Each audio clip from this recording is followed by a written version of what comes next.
সতীৰ ত্যাগ আৰু শিৱৰ তাণ্ডৱ বৈদিক যুগৰ সৰ্বশ্ৰেষ্ঠ প্ৰেম কাহিনী। হৰ হৰ মহাদেৱ।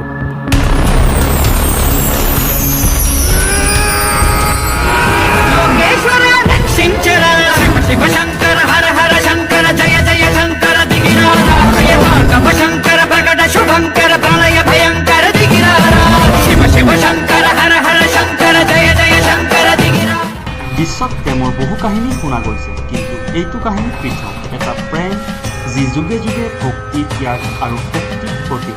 হয়, আমি কথা পাতিছোঁ দেৱাদিদেৱ মহাদেৱ শিৱ আৰু সতীৰ অমৰ প্ৰেম কাহিনীৰ বিষয়ে। সৃষ্টিৰ আৰম্ভণিৰ ফলত সতী জন্ম হৈছিল প্ৰজাপতি দক্ষৰ ঘৰত, কিন্তু তেওঁৰ অন্তৰত পূৰ্ণ হৈছিল মহাদেৱৰ ভক্তি। সকলো ধন সম্পদ, ৰাজকীয়তা সকলো পৰিত্যাগ কৰি সতীয়ে বাছি লৈছিল শিৱক। কিন্তু পিতৃদক্ষৰ অহংকাৰত আছিল অন্ধকাৰ। তেওঁ শিৱক শ্মশানবাসী যোগী বুলি অপমান কৰিলে, যি কথাই সতীৰ অন্তৰ ভাঙি পেলালে। পিতৃৰ অপমানত সতীয়ে নিজৰ জীৱন সমৰ্থন কৰিলে অগ্নিকুণ্ডত, আৰু শিৱৰ চকু জ্বলি উঠিল তাণ্ডৱৰ জুই। সৃষ্টি কঁপি উঠিল শিৱৰ ক্ৰোধত।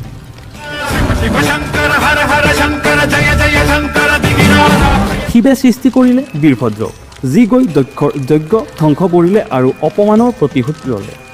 এই ঘটনাৰ ফলস্বৰূপে শিৱ সতীৰ দেহ লৈ গোটেই বিশ্বত ঘূৰি ফুৰিলে। ভগৱান বিষ্ণুৱে সুদৰ্শন চক্ৰৰে সতীৰ দেহ খণ্ডিত কৰি সৃষ্টিৰ সমতা ৰক্ষা কৰিলে।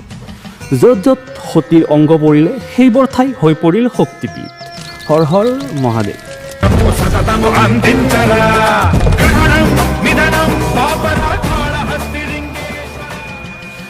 এই কাহিনী কেৱল এক প্ৰেম কাহিনী নহয়, ই এক আধ্যাত্মিক অধ্যায়, য'ত আছে ত্যাগ, ভক্তি আৰু শিৱ শক্তিক মিলনৰ পবিত্ৰতা।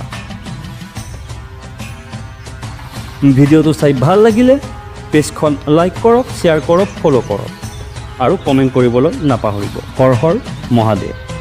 News desk Assam in.